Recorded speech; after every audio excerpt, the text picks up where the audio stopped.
Hey, what's up, YouTube? This is Jim Afanis, aka Viper Magic, showing off a little bit of Rogue Legacy gameplay today on the PlayStation 4.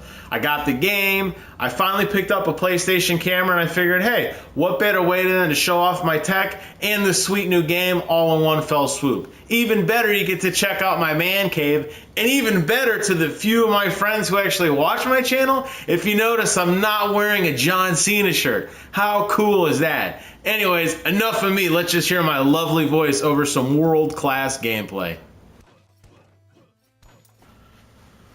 So let's talk a little bit about Rogue Legacy, shall we? It is a side-scrolling adventure game that involves a lot of death. It kind of reminds me of Spelunky, maybe mixed with Castle Crashers or some other RPG light kind of game. I would say that there is some Dark Souls in here only because of learning through death and repetition, but there's no penalty in dying as there is in Dark Souls, where you have to kind of recover your body. I think the guys who made Shovel Knight, that was awesome for them to include that. I don't know if this game really, it would work for this kind of game because all the worlds are randomized.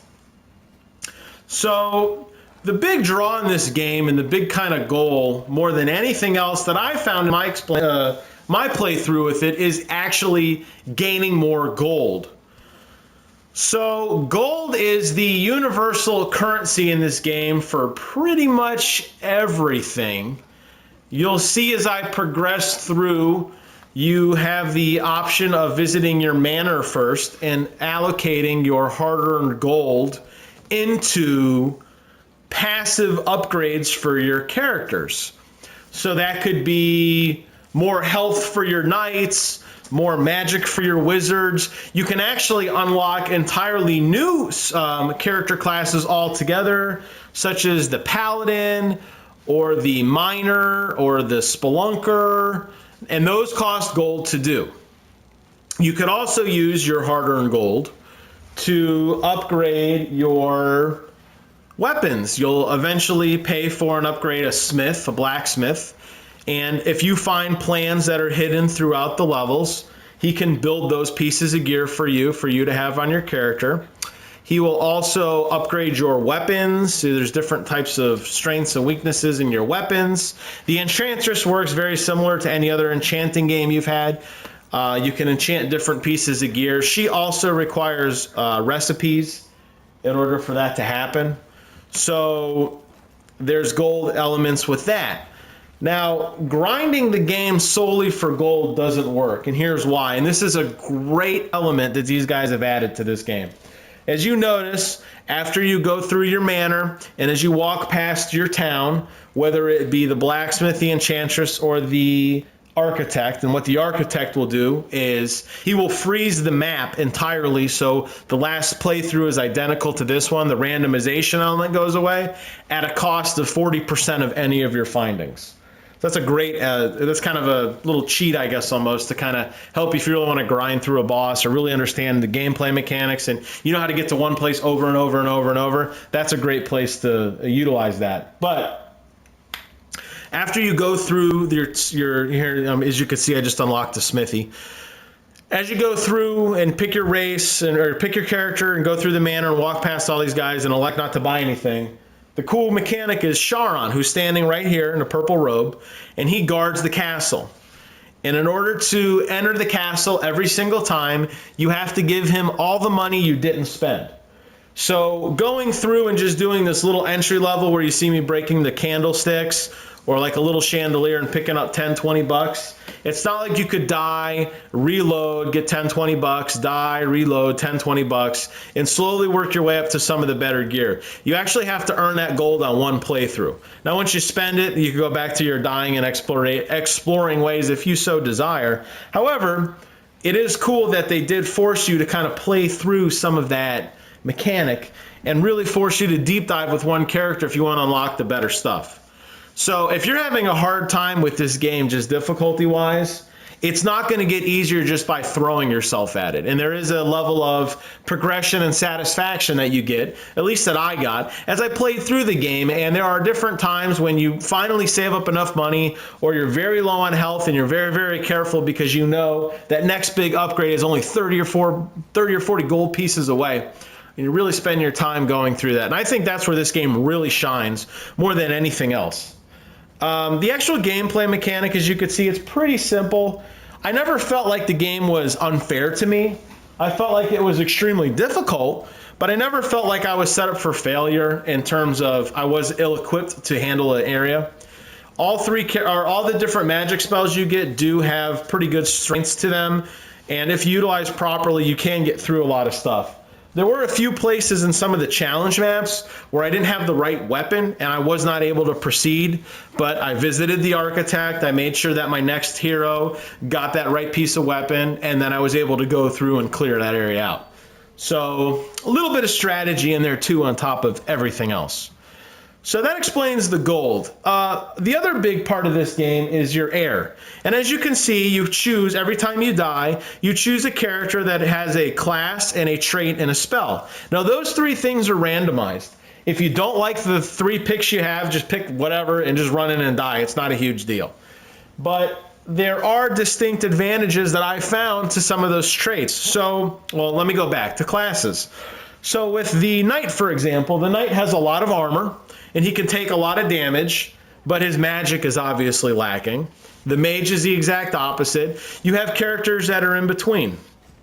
So, and as you progress your manner, you'll unlock the ability to roll these new classes in your next playthrough. And you can upgrade one, so if you really like the knight, you can spend a lot of money upgrading, say, your health, which, well, I mean, I guess health would affect everyone, but you can upgrade more customized characters, such as the miner. The miner is very weak, but the miner gets an extra percentage of gold on everything that they do. So you can spend money in the game and gold pieces in the game to upgrade your miner so that they're more on par with like an entry-level knight. So that's pretty cool. I like that the lineage continues. You can see how little some of my guys died. You can see the traits and the spells. Now, the spells you've seen me use, every character gets a spell. It's like a throwing dagger, or some of the cooler ones is actually stop time. There's other weapons like chakrams and throwing axes, and there's some other different things in there. But basically just standard weapons that you could use in combat. The real kind of X factor in this is your trait. So your trait is usually something kind of dopey. I've seen nostalgia, which makes everything in black and white. I've seen dwarfism, where your guy is half his size. I've seen a trait where when you attack an enemy, like that skeleton, you notice how he was being knocked back. I've seen a trait where when you hit an enemy, you're too weak to knock them back. So there's different kinds of traits that are associated with the game, and they do make it challenging. Now, again, you could just die and say forget it. Some of the other goofy ones include farsightedness, where directly in a little sphere around your character, it's very blurry, but everything else far away is very clear. Some other goofy ones I've seen, actually a very powerful one I've seen is every time you break an object, it actually gives you back 1 mana point, so you can cast spells faster, which would be great for a wizard. Yeah, there's a smorgasbord of them. Unfortunately, the game does not do a very good job of explaining to you what they do. I guess that's kind of half the fun. I don't know how many there are, but it was kind of frustrating sometimes not really knowing what I was doing. And I found for me, without going on the wiki, and again, this video is me playing raw, day one, no kid, and gotta play, not knowing anything about the game other than it looked cool, I found that I tended to not do any of my real deep diving unless I really knew the characters. So I had a lot of throwaway characters that I was like, this is cool, and I just ran around and I was like, I don't really care. Or I would freeze the level with an architect to go explore an area that I hadn't gone to before. So there are also hidden items in the game and hidden weapons. Here's one of them here. You pray for assistance, and magically you find Charon's Obol, which will negate the cost for re-entering the dungeon on the next life. There are challenge maps here, or challenge areas, where Some of them are defeat all the enemies, or don't take any damage, or don't jump and get to the end. So there's a lot of little bonus things in there, and if you're really interested in doing those, highly recommend you getting the Architect and finding where that map is and doing it over and over and over until you succeed. Some of them take a while. There's a lot of trial and error in these, and I think that's what they were going for. So just keep that in mind as you explore and as you go through everything, because there is a lot to deep dive in this game. There are 4 different areas to explore that I found actually 2 so far. I stumbled on one by sheer accident and I immediately got annihilated. So not sure that that was like open for me to go into at that point. I probably wasn't the right level. My armor and everything were really low and I hadn't upgraded anything at that point. Now, as I record this video sometime later, I am starting to get stronger. I still haven't defeated the boss from this first act, but I'm getting close. I feel like I'm more competent. I'm unlocking new, I'm upgrading just general passives to make myself stronger. I'm also upgrading some of my armor and gear, so I'm getting in that right direction. This is definitely an RPG at heart, though. There is grinding to it, in my opinion, unless you're just really good and you could just jump around and just be like crazy good. You're going to die a lot, and there's going to be times where you're just going to want to brute force everything. So that's my thoughts on Rogue Legacy. It is an insanely cool game. It's currently available on PlayStation, and it's been on Steam for a while. If you're a PlayStation Plus member like me and you pre-ordered, you picked this sucker up for like 12 bucks, and it is an absolute steal. It's a gem of a game. I can't say enough good things about it.